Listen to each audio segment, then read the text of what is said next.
इसको अग्रणी राज्यों की श्रेणी में लाना है आपके साथ मिलके। तो आशीर्वचन के लिए मैं बुलाने जा रहा हूं माननीय मुख्यमंत्री श्री पुष्कर सिंह धामी जी को।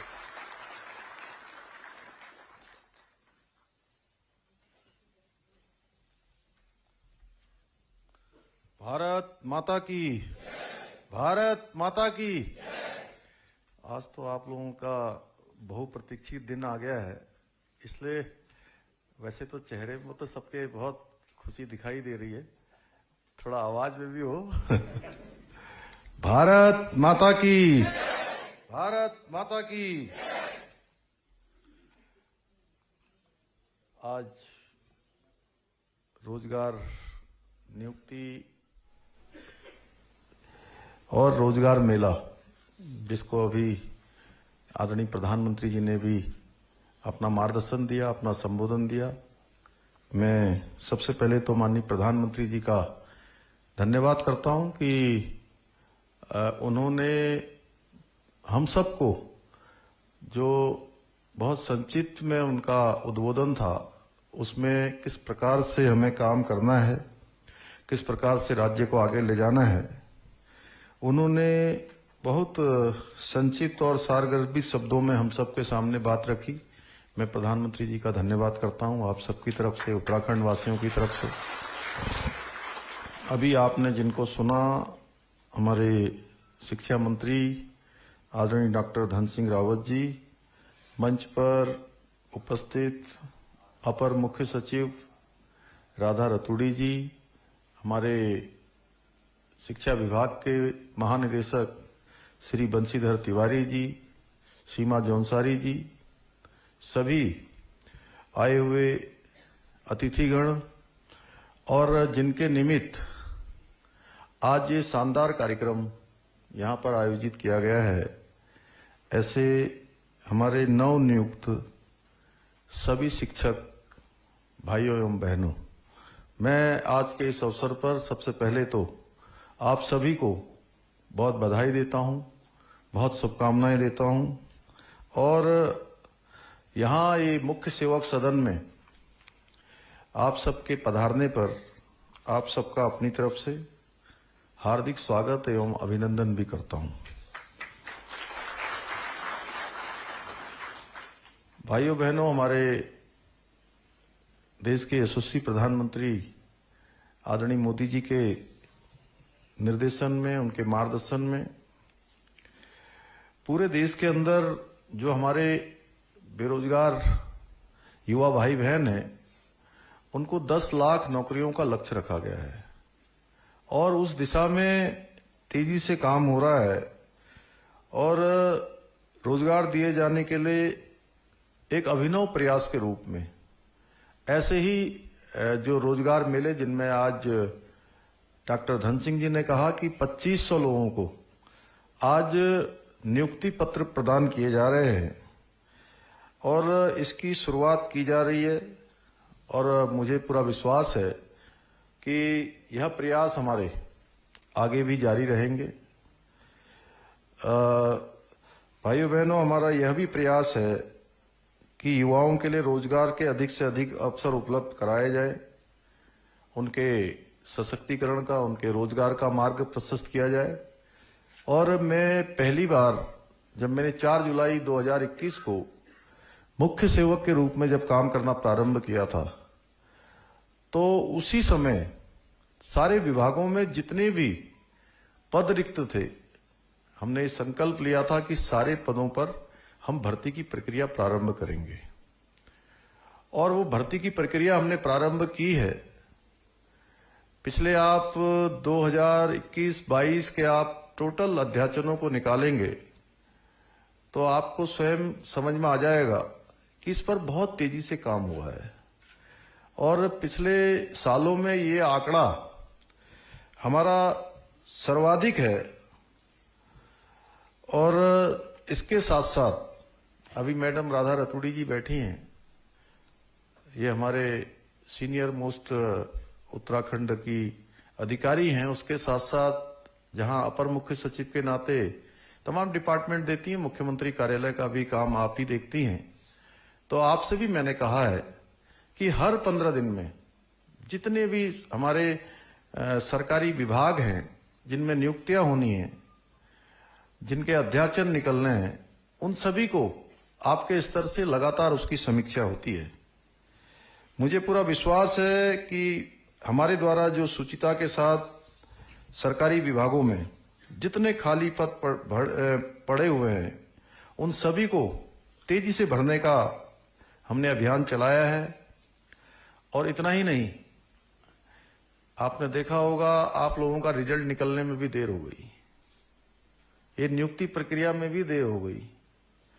उसके पीछे कारण आप सब जानते हैं। अभी ठोक कर, बजा कर, ऊपर करके, नीचे करके, तोल कर, मोल कर, कहीं कोई गड़बड़ी तो नहीं है, उसके बाद ही रिजल्ट निकाले गए। क्योंकि पिछले दिनों जिन भर्तियों में अनियमितताएं पाई गई, उन सभी पर हमारी सरकार पूरी ईमानदारी के साथ कार्य कर रही है और उसका नतीजा आप सबके सामने है। आज जो नकल माफिया हैं और उन्हें समर्थन और आगे बढ़ाने वाले लोग हैं, वो लोग बहुत परेशान हैं, क्योंकि अब वो दिन उनके सामने आ गए हैं और उनको दिन में ही जेल जाने के सपने दिखाई दे रहे हैं। इसमें जब हमने निर्णय लिया था भाइयों बहनों, हमें पता था कि इस प्रकार की परेशानी आएगी, कठिनाई आएगी, क्योंकि ये कोई सामान्य रास्ता नहीं था। लेकिन इसके अलावा कोई रास्ता भी नहीं था कि उत्तराखंड राज्य को सही दिशा में ले जाया जाए। उन नौजवानों को, उन बेटे बेटियों को, उन भाई बहनों को जिन्होंने मेहनत से, ईमानदारी से, जिनके माता पिता ने अपना घर बेचकर, अपनी जमीन बेचकर, अपने घर के जेवर गिरवी रखकर, उधार लेकर अपने बच्चों को पढ़ाया है, लिखाया है, अपना न खाकर उन बच्चों के लिए उनकी फीस का इंतजाम किया है, उनके पढ़ने का इंतजाम किया है, उनके रहने का इंतजाम किया है, उनके आने जाने का इंतजाम किया है। उनके पास और उनके माता पिता के पास इस शिक्षा के अलावा कौन सी पूंजी है, कौन सा धन है जिससे वो आगे बढ़ सकते हैं। उनका एकमात्र रास्ता शिक्षा है और वह भी बंद हो जाएगा तो उनके पास क्या बचेगा भाइयों बहनों। इसलिए हमने तय किया कि रास्ता चाहे कितना भी कठिन हो, कितनी भी इसमें कठिनाई आए, कितनी भी परेशानी आए, कितना भी विरोध का सामना करना पड़े, लेकिन अब इस रास्ते पर हम आगे चलेंगे और संकल्प लेकर आगे बढ़ेंगे। क्योंकि निकट भविष्य में कभी भी कोई परीक्षा नकल करके नहीं होनी चाहिए। सारी परीक्षाएं पारदर्शिता के आधार पर होनी चाहिए। पेपर आउट नहीं होना चाहिए, पर्चा आउट नहीं होना चाहिए। इसलिए भाइयों बहनों, हम नकल का कानून लेकर आए और ये कानून आज भारतवर्ष का सबसे कठोर कानून है, जिसमें उम्र कैद तक की सजा का प्रावधान किया गया है। सारी संपत्ति जब्त करने का प्रावधान किया गया है।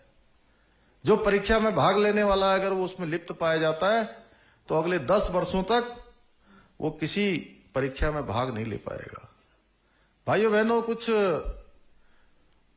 राजनीतिक कारणों से बहुत सारे लोग, क्योंकि मैं आज आपसे ये बात इसलिए कह रहा हूं कि आप सब लोग अब जिन क्षेत्रों में जाने वाले हैं, आपने सबको दिशा देने का काम करना है। आपने राज्य और प्रदेश के भविष्यों का निर्माण करने की जिम्मेदारी आपके हाथों पर है, आपके कंधों पर है। इसलिए हमें अपनी युवा शक्ति को, हमारे नौनिहालों को, हमारे कर्णधारों को सही दिशा में ले जाकर समाज को भी उस दिशा में आगे बढ़ाने की जिम्मेदारी हम सबकी है। इसलिए मैं आप सबके सामने कहना चाहता हूं, भाइयों बहनों, एक राजनीतिक दल के लोग जब देश के अंदर बड़े बड़े घोटालों की बात होती है तो उस घोटालों के समय में कहते हैं कि ये सीबीआई जो है केंद्र की चलने वाली सरकार के हाथ का खिलौना है, उसके इशारे पर काम करता है। और जब यहां पर भर्तियों की जांच हम करवाने लगे और भर्तियों की जांच के साथ साथ हम कैलेंडर भी निकालने लगे, हमारा आयोग लगातार कैलेंडर निकाल रहा था भर्तियों के आगे के, और तय समय पर भर्तियों को कराने के लिए अपने सारे इंतजाम कर रहा था। ऐसे समय में कहते हैं कि इसकी जांच सीबीआई से होनी चाहिए, और सीबीआई करवाने के लिए कोर्ट में चले गए, माननीय न्यायालय में चले गए।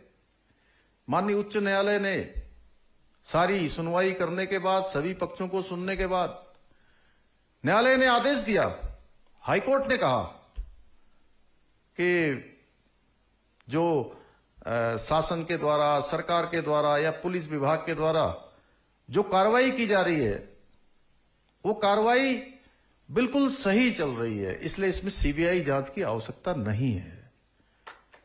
लेकिन उसके बावजूद भी कुछ लोग सीबीआई सीबीआई सीबीआई, जिस सीबीआई के लिए देहरादून के सड़कों पर प्रदर्शन करते हैं, दिल्ली में प्रदर्शन करते हैं, कहते हैं कि सीबीआई पर हमें भरोसा नहीं है क्योंकि वो हमारी पार्टी के सर्वोच्च नेता के खिलाफ कार्रवाई कर रही है। अरे भाई, जब आपको सीबीआई पर भरोसा ही नहीं है, आप पूरे देश में प्रदर्शन कर रहे हैं, उत्तराखंड में आपको सीबीआई की क्या आवश्यकता पड़ गई? मैं ये रहस्य आपके सामने बताना चाहता हूं कि रहस्य क्या है। रहस्य यह है भाइयों बहनों कि अगर किसी भर्ती की कोई भी जांच अगर सीबीआई को चली जाती है तो 5 सालों तक, 7 सालों तक, 8 सालों तक फिर कोई भर्ती परीक्षा ही नहीं होती है, सब ठप पड़ जाता है। मैंने भी कहा मैं सीबीआई करवाने को तैयार हूं, लेकिन मैं सीबीआई तब कराऊंगा जब हमारे आयोग का कैलेंडर पूरा हो जाएगा, यानी कि जो नई भर्तियां हैं वो पूरी संपादित हो जाएंगी, सारी भर्ती प्रक्रिया संपन्न हो जाएगी, तो हम सीबीआई करवा देंगे। हमें कोई ऐतराज नहीं है सीबीआई से, लेकिन मैं उनकी मंशा देखना चाहता हूं। अभी पटवारी की भर्ती परीक्षा आयोजित हुई, 1,03,000 हमारे बेटे बेटियों ने उस परीक्षा में भाग लिया, और कुछ लोगों ने अफवाह भी फैलाने का काम किया, कुछ पर मुकदमा भी दर्ज हुआ है। उन्होंने कह दिया कि पेपर लीक हो गया, पेपर लीक हो गया, और जैसे ही मुकदमा हुआ उसकी सारी जांच करवाई गई तो कहीं पेपर लीक नहीं हुआ था। भाइयों बहनों, कुछ लोग अभी भी कहते हैं कि अब पीसीएस की परीक्षा भी टाल दीजिए, आने वाली परीक्षा भी टाल दीजिए, इतनी जल्दी जल्दी परीक्षा क्यों हो रही है? जबकि हम चाहते हैं कि हमारे बेटे बेटियों का किसी भी कीमत पर समय बर्बाद न हो, उनकी आयु सीमा आगे निकल जाएगी। अब स्वयं मैं आपसे प्रश्न करता हूं, ये प्रश्न मेरा नहीं है या मंच पर बैठे हुए लोगों का भी प्रश्न नहीं है, ये प्रश्न मैं आप सब लोगों से पूछता हूं कि अगर ये भर्ती प्रक्रिया जो आपकी भी हुई है, अगर भर्ती हुई है, अगर ये 5 साल बाद होती तो कितने लोग इसमें से परीक्षा में भाग ले पाते क्या? नहीं, जोर से बोलिए, नहीं ले पाते ना। ऐसे ही अगर 5 साल 7 साल जो भर्ती प्रक्रियाएं होनी है, तमाम पेपर होने हैं, अगर वो 5 साल तक नहीं होंगे, 7 साल तक नहीं होंगे तो कितने लोग आगे निकल जाएंगे? उनका समय लौटकर नहीं आएगा। लोग चाहते हैं कि अफरा तफरी का माहौल हो, अव्यवस्था फैले, छात्र छात्राएं, बेटे बेटियां, भाई बहन जिनको अपने भविष्य का निर्माण करना है, अपनी पढ़ाई करनी है, अपना अध्ययन करना है, अपनी तैयारी करनी है, वो अध्ययन न करें, वो पढ़ाई न करें, बल्कि उनके साथ सड़कों पर निकलकर व्यवस्था के विरोध में खड़े हो जाए, क्योंकि उनको वैसे तो कोई मिलने वाला नहीं है, वैसे नहीं मिलने वाला है। अब यही छात्रों को, छात्राओं को बरगलाने का काम बड़े स्तर पर किया जा रहा है भाइयों बहनों। लेकिन हमने तय किया है कि युवाओं के भविष्य के साथ जो भी खिलवाड़ करेगा उनको मैं आपको विश्वास दिलाता हूं कि आपका भाई हर कीमत पर सजा दिलवा कर ही मानेगा। इसी को देखते हुए हम सख्त नकल विरोधी कानून हम लाए हैं और वह भी कुछ लोगों को हजम नहीं हो रहा है। उसमें भी अनाप शनाप बातें कर रहे हैं, अनाप शनाप आरोप लगाकर सरकार को बदनाम करने का प्रयास कर रहे हैं, सरकार की छवि को धूमिल करने का प्रयास कर रहे हैं।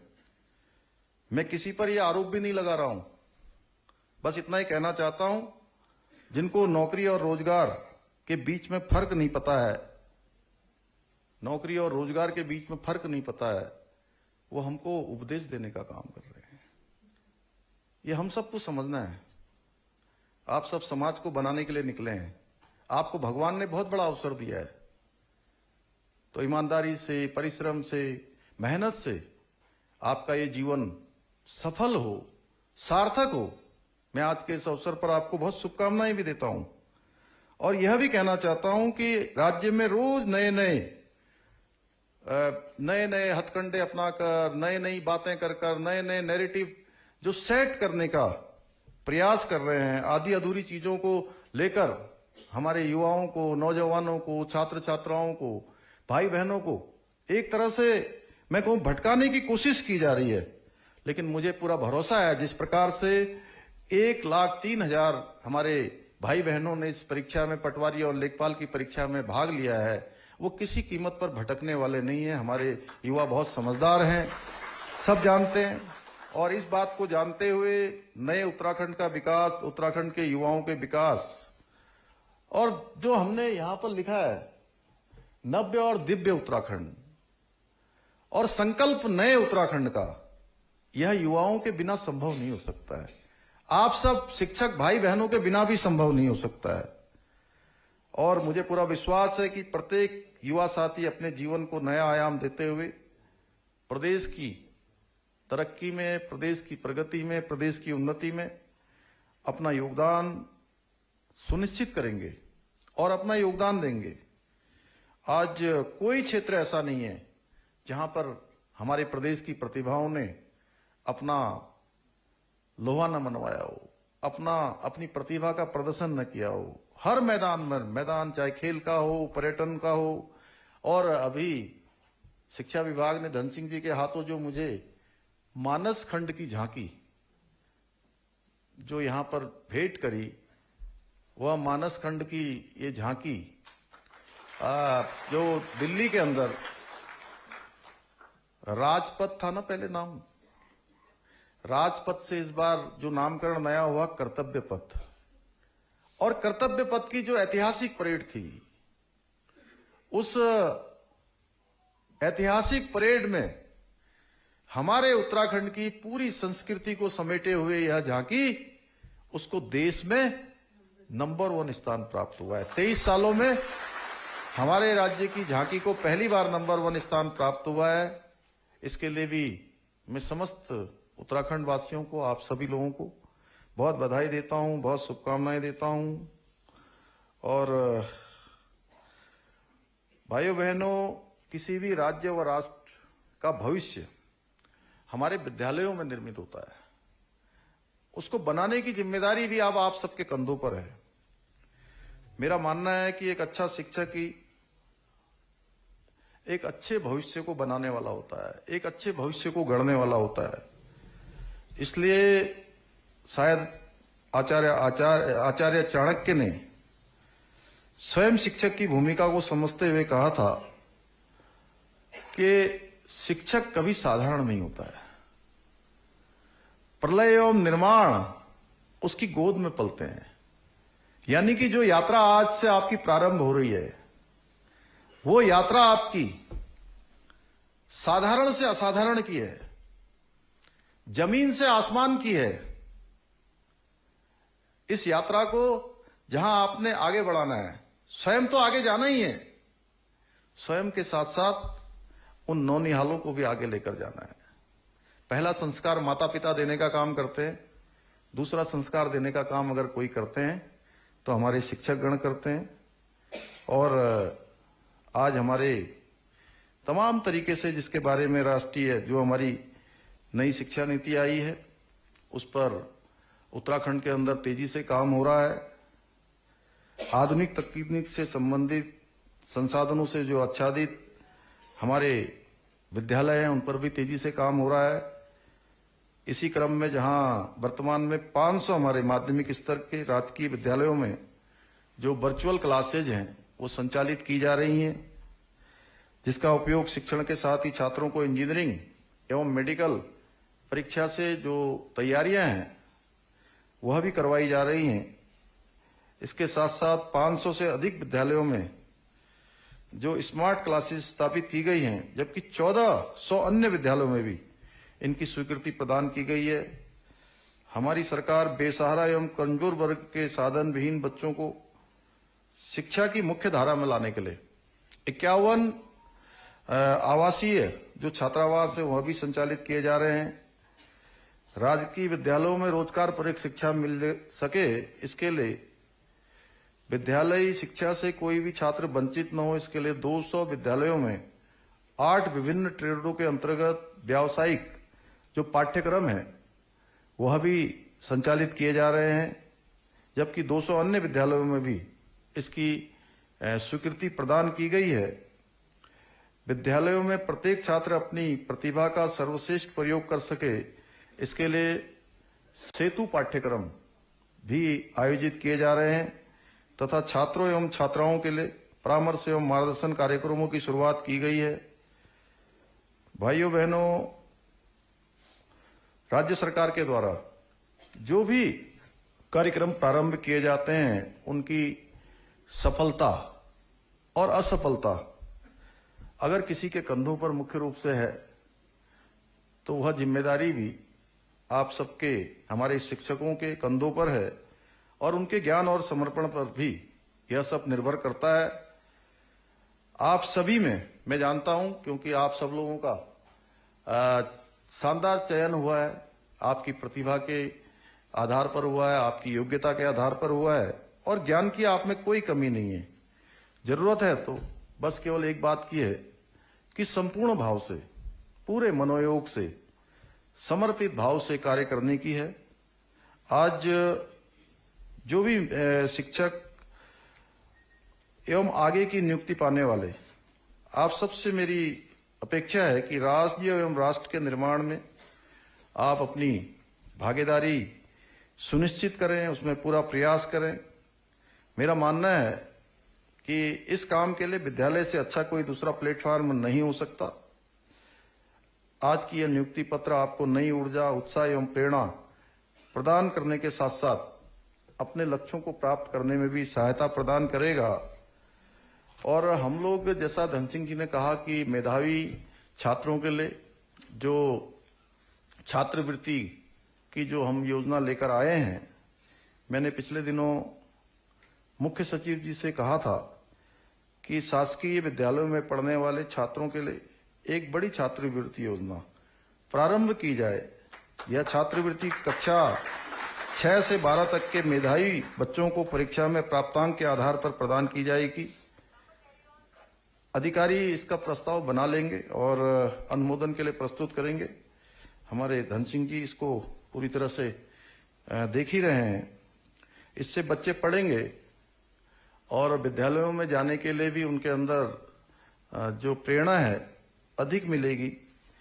और इसके पहले चरण में हम लोग 1500 विद्यालयों को मॉडल क्लस्टर के रूप में भी स्थापित करेंगे।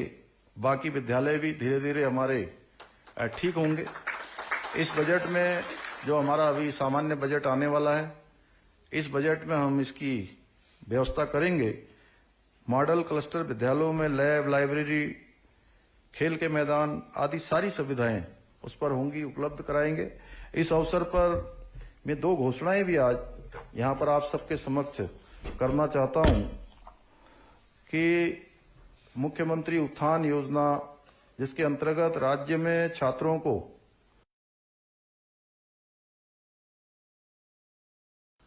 IAS, IPS, PCS, PPS, NDA, CDS, medical एवं इंजीनियरिंग जैसी प्रतियोगी परीक्षा की तैयारियों के लिए मुख्यमंत्री योजना, उत्थान योजना प्रारंभ की जाएगी। इस योजना के अंतर्गत ऐसे सभी छात्र एवं छात्राएं जो अपनी आर्थिक स्थिति के कारण इन परीक्षाओं की कोचिंग नहीं कर पाते हैं को निशुल्क कोचिंग सुविधा प्रदान की जाएगी तथा छात्रों को ऑनलाइन स्टडी मटेरियल, ऑफलाइन कक्षाएं, परीक्षा से संबंधित पाठ्यक्रम, प्रश्न बैंक आदि सभी प्रकार की जो सुविधाएं हैं वो उपलब्ध कराई जाएंगी।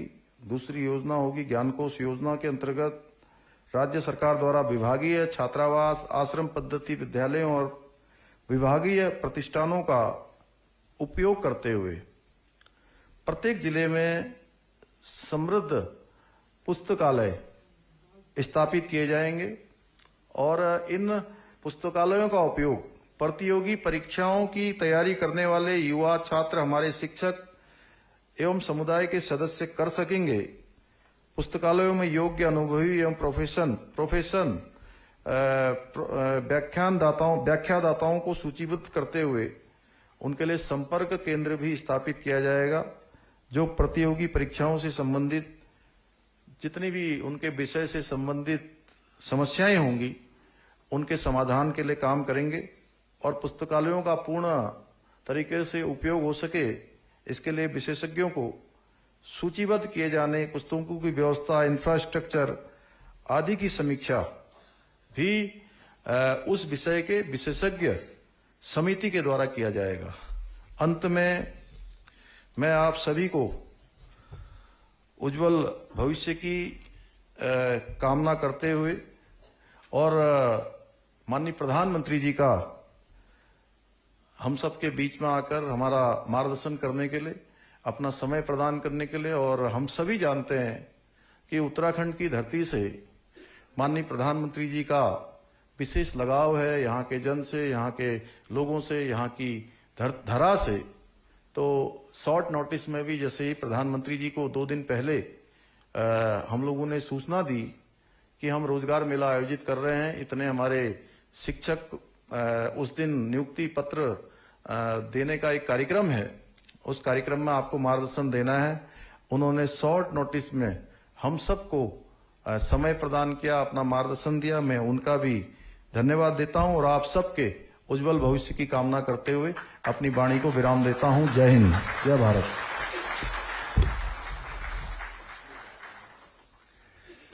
बहुत बहुत धन्यवाद माननीय मुख्यमंत्री महोदय आपके आशीर्वचनों के लिए।